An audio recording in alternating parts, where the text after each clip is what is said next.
Olá, soltos! Sejam muito bem-vindos a mais um vídeo. E hoje a gente vai falar de um tema que muita gente pode ter se sentido culpado aí por ter sentido atração por um coleguinha do mesmo sexo, ou até se você é homossexual, talvez um coleguinha do sexo oposto, mas saibam que esse tema já está sendo estudado desde Freud, porque Freud definia que todos os seres humanos têm uma bissexualidade psíquica, né? Gente, é um tema polêmico e a gente trouxe hoje o psicanalista Rafael Andrade para falar sobre isso com a gente, sem tabus, para a gente soltar as caixinhas e entender todas essas nuances da nossa sexualidade que a gente tem recalcado. Soltos, se vocês também querem questionar as caixinhas, olhar para o próprio desejo e para a própria sexualidade de uma forma mais permissiva, mais prazerosa, mesmo que trabalhosa, se inscreve no canal, ativa as notificações, porque 2 vezes por semana a gente está aqui com entrevistas e vídeos maravilhosos e toda quarta tem live. Então, Rafa, que história é essa que Freud falava que todo mundo tem uma bissexualidade psíquica, mas que a gente vai recalcando uma das partes com o passar do tempo? Como é que acontece esse processo? Para explicar um pouco mais sobre essa questão da bissexualidade, a gente precisaria recorrer a uma tese de Freud que diferencia especificamente os termos instinto e pulsão. Então, isso é uma premissa bem básica da psicanálise, mas, resumidamente, os animais eles têm um agir sexual guiado pelo instinto. Tem uma programação genética, uma programação instintual que faz com que a escolha de objeto do animal seja sempre pré-determinada. Ele sempre vai escolher um indivíduo daquela espécie, né, do sexo oposto, e a cópula é sempre também programada instintivamente, ou seja, eles sempre copulam no momento que é propício à reprodução, né? Eles respeitam o cio. No homem isso é diferente. No homem não existe o instinto animal. A sexualidade ela não é previamente programada como acontece nos animais, né? A sexualidade humana ela é permeada por vários outros fatores, inclusive os fatores sociais, os fatores socioculturais. O objeto para a sexualidade humana ele não é pré-determinado, como eu falei. Ele é um objeto anárquico, um objeto que não tem uma determinação específica. Essa é a pulsão. A pulsão, então, uma das principais características é essa, de não ter objeto. E no momento em que isso começa a aparecer logo na infância, e quando falo de sexualidade de infância, não é genitalidade, né? A sexualidade é tudo que envolve o eros, o amor, as relações de troca e as relações de prazer. O afeto, o toque. E a criança, ela direciona a libido, né? A libido dela é direcionada para os cuidadores de uma maneira totalmente indiscriminada. Não importa se é o cuidador do sexo masculino, se é uma cuidadora do sexo feminino, né? Essa libido, essa troca não é interferida pelo sexo da pessoa. Depois, em determinado momento, parte dessas pulsões sexuais, elas podem ser recalcadas, que é o termo específico da psicanálise, que é um afastamento da consciência, daquilo que passa a não ser possível lidar com conscientemente. Você meio que E são muitos fatores. ali, esconde um pouquinho o outro lado, é isso? Sim, em alguns sujeitos acontece esse processo e em outros sujeitos acontece de uma outra forma, mas a gente está falando de um aspecto geral da neurose, que é o recalque, que é isso, não quero saber disso, né? Isso pode acontecer tanto com as pulsões homossexuais quanto com as pulsões heterossexuais, né? Então, o fato de alguém que se enxerga como 100% heterossexual não exclui o fato de que em algum momento da vida dele ele teve essas pulsões direcionadas por algum objeto do mesmo sexo e vice-versa. Eu sou heterossexual e sempre me atraí por homens, e agora ouvindo você falar, eu fico pensando, será que eu recalquei esse interesse pelas mulheres? E quando a gente usa a palavra recalque, para mim sempre vem uma conotação negativa, que é estou escondendo alguma coisa, uma hora essa conta vai vir. Todo recalque é negativo? Como é que é isso? Porque também acho que pode ter gente aqui ouvindo e pensando igual a eu, né? Tipo, então assim, o que será que aconteceu que eu recalquei isso e hoje eu acho que eu não tenho desejo por mulheres? Todo processo de recalque é inconsciente, então isso envolve mecanismos muito peculiares lá da primeira infância. Então não é de fato negativo, né? Não tem um positivo ou negativo, ou um certo e errado. Se dá dessa forma, por vários fatores. Mas de fato, isso que você falou do recalque retornar, na psicanálise é tido como um sinal do retorno do recalcado, ou seja, aquilo que você afastou completamente da consciência pode retornar sob formas de sintomas, de lapsos, atos falhos, nos sonhos. Então, esse conteúdo, de fato, pode voltar de alguma forma. E, Rafa, a minha avó, que é muito sábia, né? Quando eu contei para ela, me achando a pessoa mais moderna do mundo, que eu era gay, E ela virou para mim e falou assim: mas André, querido, a natureza do ser humano é bissexual. Então, quer dizer, ela estava correta. Então, de fato, existem os bissexuais, que são uma lenda que muita gente não acredita que existe. Eu costumo brincar que o B de LGBT não é de Beyoncé. Tem os bissexuais, de fato. E também existem muitos cinzas, né? Entre esse preto e esse branco, existe ali uma coloração, uma gama, né, de sexualidades. O que é essa escala Kinsey? Foi um estudo conduzido por um biólogo e sexólogo americano chamado Alfred Kinsey em 1948, e ele foi considerado um dos pioneiros a considerarem a sexualidade como algo não fora da caixinha homossexual e heterossexual, né? Ele foi um dos pioneiros nesse sentido de enxergar a sexualidade, como você falou, dos tons de cinza, né? Variando entre um extremo ao outro. De fato, ele fez uma pesquisa com aproximadamente 8.000 pessoas, e aí ele fez uma graduação numa escala que vai de 0 a 6, em que 0 o sujeito se enxergava como exclusivamente heterossexual e 6 exclusivamente homossexual. O 3 está ali no meio, é o bissexual. E entre eles as coisas vão variando. É claro que hoje nós temos, os estudos da sexualidade já evoluíram bastante, né? Então, a gente está falando de homossexual e bissexual e heterossexual, mas assim, tem várias outras coisas para serem pesquisadas, outras identidades de gênero, outras orientações, outras escolhas de objetos diferentes. Então, ele foi um precursor, talvez a gente pode falar dessa forma. Mas eu quis falar sobre essa tabela porque isso foi em 1948, é muito tempo atrás. E você imagina que 12% dos homens entrevistados nesse estudo, 12% eles poderiam ser encaixados no nível 3, que são bissexuais. E em torno de 7% das mulheres solteiras e 4% das mulheres casadas também.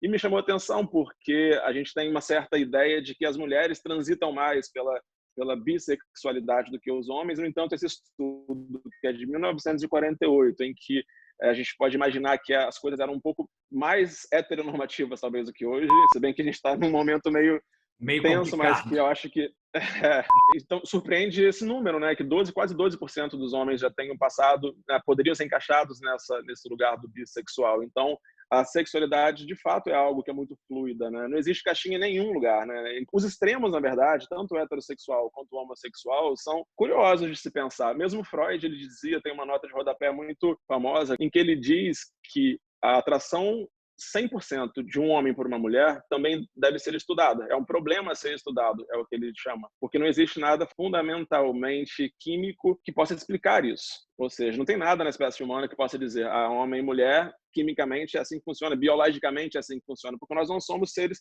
apenas biológicos. Somos seres biológicos, mas somos seres sociais, somos seres culturais, e tudo isso influencia a sexualidade. Ouvindo você, né, eu acho que o recalque, ele acaba sendo muito mais severo nos homens, né? Então, até por conta de todo o modelo de masculinidade que a gente tem, acho que por mais que 12% desses homens estivessem aí no nível 3 da escala, muito provavelmente eles vão recalcar isso de uma forma mais severa. Quais são as implicações desse recalque mais severo nos homens? Tanto para o hétero quanto para o gay existe esse recalque mais forte nos homens, né? Existem muitas influências socioculturais que contribuem para que esse recalque possa operar de uma forma mais forte ou menos forte, né? Dentro do processo do recalque, a gente pode pensar na ação do superego, que é uma das instâncias psíquicas, né, que Freud separou entre isso, eu e supereu, ou id, ego e superego. Num lado você tem o isso, que é o reservatório das pulsões, dos desejos, aquilo que te move muito, né, onde tem essas pulsões que eu falei no começo, que são sem objeto, que querem satisfação o tempo inteiro. Na outra ponta você tem o supereu, que é uma instância que é a censora, que tem muita influência da sua criação, dos seus pais, da sociedade, e você no meio do caminho, o eu está no meio do caminho tentando lidar com essas duas instâncias. E então, dependendo da cultura onde o ser humano esteja inserido, né, se é uma cultura que tem essa pegada heteronormativa tão forte, né, a gente pode imaginar que o processo, né, esse processo de recalque possa acontecer de uma maneira mais forte. Não significa que o recalque deixe de operar, até porque o recalque ele é uma operação fundante do sujeito. É importante que aconteça de alguma forma, né? Então, respondendo novamente a sua pergunta, não é uma coisa negativa que aconteça o recalque, né? É importante depois pensar o quanto isso tem afetado a vida da pessoa, porque isso vai variar de pessoa para pessoa. Também a heterossexualidade, a gente tem uma impressão que ela sempre existiu desse jeito, ela sempre teve esses parâmetros, esses valores. Mas Você tem alguma ideia assim, se a heterossexualidade ela também foi uma construção social que foi mudando ao longo do tempo para se tornar o que ela é hoje? Ou ela sempre foi assim? Não, de fato, tudo que é da sexualidade humana tem uma construção histórica, tem um discurso sobre isso, né, que acontece. Nada é dado especificamente porque nós não somos animais irracionais, pelo menos, né? Não somos guiados pelo instinto, melhor respondendo. Somos animais, mas pulsionais, não instintuais. Então, a heterossexualidade também é uma construção histórica, né? Não estou falando da genitalidade, estou dizendo de como nós enxergamos a heterossexualidade. Tenho duas frases, dois conceitos aqui que são muito interessantes, do começo do século XX, foi em 1901 o primeiro, que era um dicionário médico, eu vou ler para vocês. Ele definia a heterossexualidade como um apetite anormal ou pervertido em relação ao sexo oposto. E depois, em 1923, pouco tempo depois, um outro dicionário definia essa orientação sexual, a heterossexualidade, como paixão sexual mórbida por alguém do sexo oposto. E só em 1934 que foi atualizado para manifestação de paixão sexual por alguém do sexo oposto. As palavras mórbido e pervertido saíram do contexto. Por quê? Porque a sexualidade era vista como um modelo de procriação. Então, ter o desejo excessivo sobre alguém do sexo oposto também era visto como algo anormal. Então, a heterossexualidade para a gente... Transar só por transar era tipo um problema. Tinha que querer transar só para poder reproduzir. Exatamente. Tanto que uma das premissas de Freud, lá no começo também da teoria psicanalítica, é de que toda sexualidade é perversa, no sentido de que a sexualidade humana não busca a reprodução apenas. Ela pode buscar em determinados casos, mas não busca apenas a reprodução. Então, se não busca a reprodução, é perverso. Não está dentro da norma. Então, nenhuma sexualidade está dentro da norma. Então, mesmo papai e mamãe, se você não está fazendo para ter filho. Então, é muito curioso pensar dessa forma, né? Porque a heterossexualidade é vista, né, hoje em dia como um discurso fora do discurso, ou seja, não está dentro dessa construção, é como se algo que já estivesse dada, principalmente da questão religiosa, especialmente, que fala que é procriação, né? Crescer e multiplicar, que é curioso, porque se você associa isso à heterossexualidade, você associa o sexo heterossexual apenas à reprodução, e o que não é verdade, não é? Carol tá aí para dizer, né, Carol? Não é, gente? A psicanálise ela entende a sexualidade como muito mais amplo só do que a relação sexual, enfim, quem você escolhe como par amoroso, né? E nesse aspecto, talvez pessoas heterossexuais possam entender laços homoafetivos com outras pessoas em outras esferas da sua vida, né? Como é que uma pessoa heterossexual pode entender que ela também exerce de alguma forma essa homoafetividade? Essa pergunta é bastante interessante.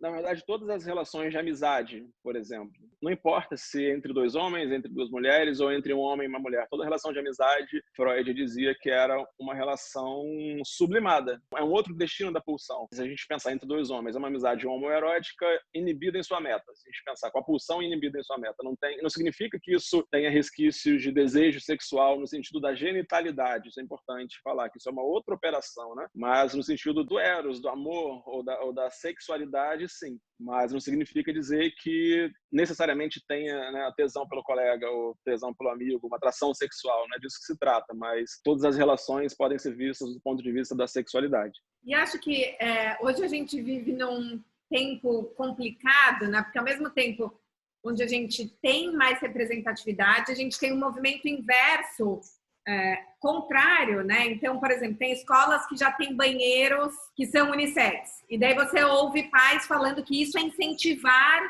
um comportamento bissexual. Ou que se a gente tiver mais casais LGBTs sendo representados na mídia, a gente vai estar estimulando as crianças à experimentação. Da onde surge esse sentimento de ameaça?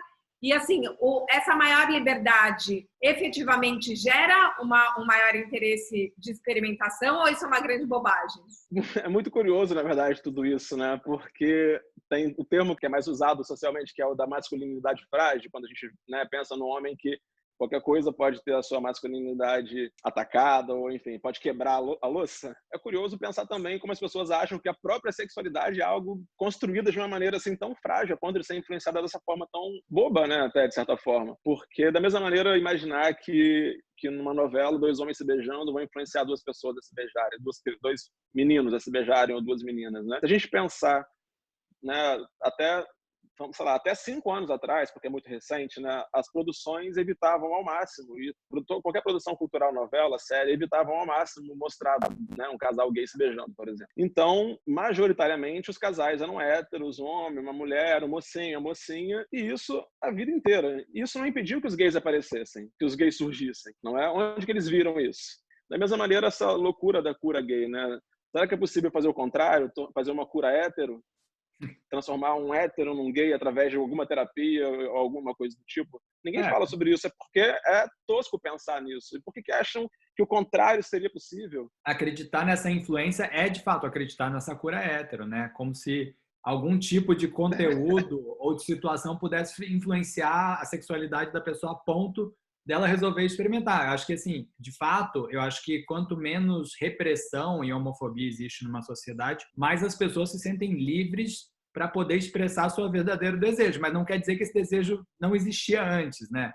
Tem muita gente que estava em sofrimento, e tentando esconder o seu desejo porque a sociedade não permitia antes e agora se sente mais livre. Sim. A liberdade que vai aparecer não é para pessoas, para mudar a cabeça do jovem, mas daquele jovem que talvez tenha, né, realmente, de fato, algum desejo, ou tenha tido, possa fazer, né, esse percurso, ter esse percurso da sua própria sexualidade de uma maneira mais leve, né, menos problemática. Então, mas eu tenho esperança de que nos jovens que estão muito ligados, já antenados à tecnologia, o discurso dos jovens de hoje já é muito diferente dos jovens que nós fomos há 20 anos atrás, né? Nós somos muito jovens ainda, mas estou falando de adolescentes, principalmente. O discurso deles já é um discurso mais leve. Acho que apesar de toda essa política contrária, né, às discussões livres sobre sexualidade, eles estão conectados em outros lugares, de outras formas. A fonte de acesso deles a informações é de outro lugar, né? Então, tendo a ser otimista nesse ponto, né, que mesmo que essas forças estranhas tentem atuar para abafar toda essa história, isso vai ser dissipado pelos jovens de hoje. E como é que a gente pode entender que a experimentação desses desejos e dessas nossas muitas sexualidades é só uma experimentação e não uma definição, né? Porque eu vejo que ainda tem esse lugar, e até entrando um pouco nessa coisa de existem os bissexuais ou não, parece que a mulher é mais autorizada a experimentar, beijar uma amiga, mas o homem não. Tem até uma pesquisa da Vice que eles entrevistavam pessoas na rua. Você acredita que existem pessoas bissexuais? E foi chuva de sim. Daí eles mudavam a pergunta, era assim, mulheres bissexuais? Sim, sim. E homens bissexuais? Ah, não. Homens bissexuais são homens gays que não saíram do armário. Porque além do primeiro ponto que a gente falou, que foi o recalque, que é um acontecimento psíquico, né, que é formador do sujeito, faz parte da nossa construção subjetiva, nós sofremos também de uma influência externa, que é a repressão, que é diferente do recalque, né? Influencia muito as nossas escolhas, os nossos caminhos, nossa maneira de ver, né, de ver a vida. E, Rafa, eu tenho pensado bastante sobre como que a gente tenta enquadrar o nosso desejo. Eu acho que talvez isso seja mais forte dentro dos heterossexuais, porque existe uma norma mais forte. Então, eu vejo muita gente tentando se encaixar. Então, meninas com tabu do sexo anal, mesmo caras com tabu do sexo anal, como se isso fosse tirar eles dessa caixinha do heterossexual, mas acho que isso também existe dentro do mundo gay, por exemplo, com eu sou ativo, eu sou passivo, sou isso, sou o outro. A gente sempre tenta, de alguma forma, circunscrever o nosso desejo para poder pertencer a uma norma, mesmo que seja imaginária, né? Então, por que a gente tem tanta dificuldade em aceitar essa liberdade das nossas pulsões, dos nossos desejos, e de parar de tentar classificar ele com todo esse arcabouço que a gente acabou de colocar aqui do que é certo, o que é errado, o que é homofobia, o que não é?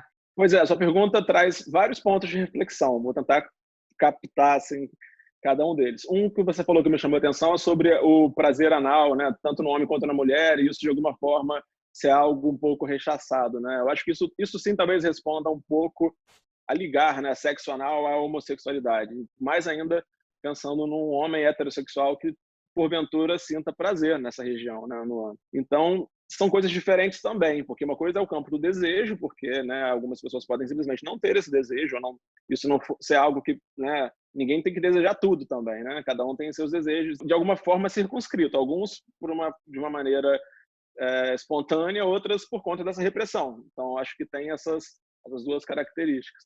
Mas, de fato, é uma coisa muito louca que entra de novo nessa fixação pelo único sentido das coisas, que é o do registro imaginário das relações humanas, ou seja, se é assim, tem que ser dessa forma, não tem como ser diferente, né? O que é uma grande loucura também, porque se a gente pensa que a pulsão, voltando ao conceito, a pulsão sempre retorna. A fonte da pulsão são as zonas erógenas do corpo, são as mucosas do corpo, que incluem a boca, o ânus, a vagina, o pênis.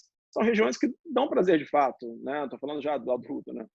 Mas, porque né, fisiologicamente, se a gente sair da esfera do corpo erógeno da psicanálise e pensar no corpo biológico, também são áreas que são mais inervadas, são mais sensíveis.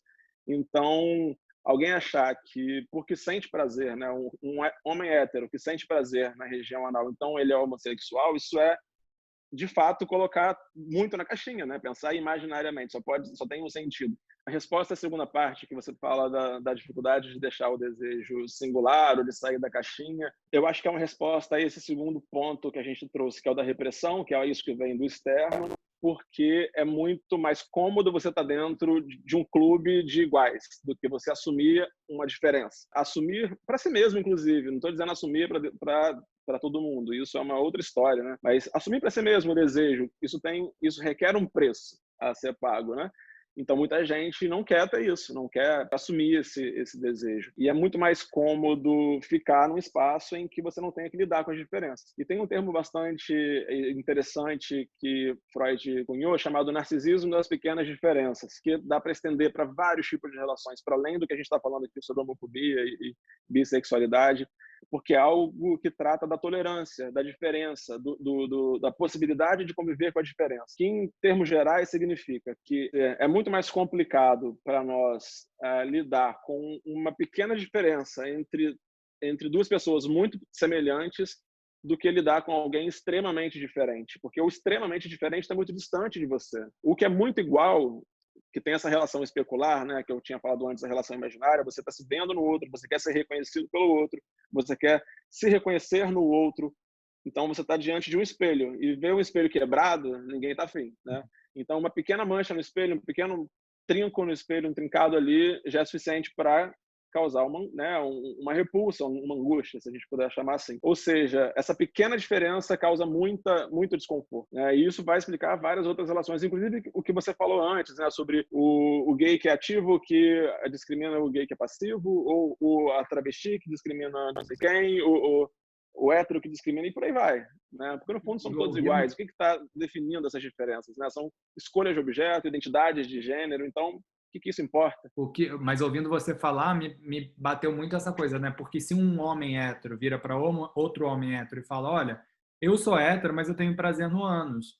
Acho que a vontade do outro homem hétero é justamente para não ter que lidar com essa possibilidade dele também sentir esse prazer anal. Ele fala, não, você é gay, né? Eu não quero você perto de mim, você é o outro.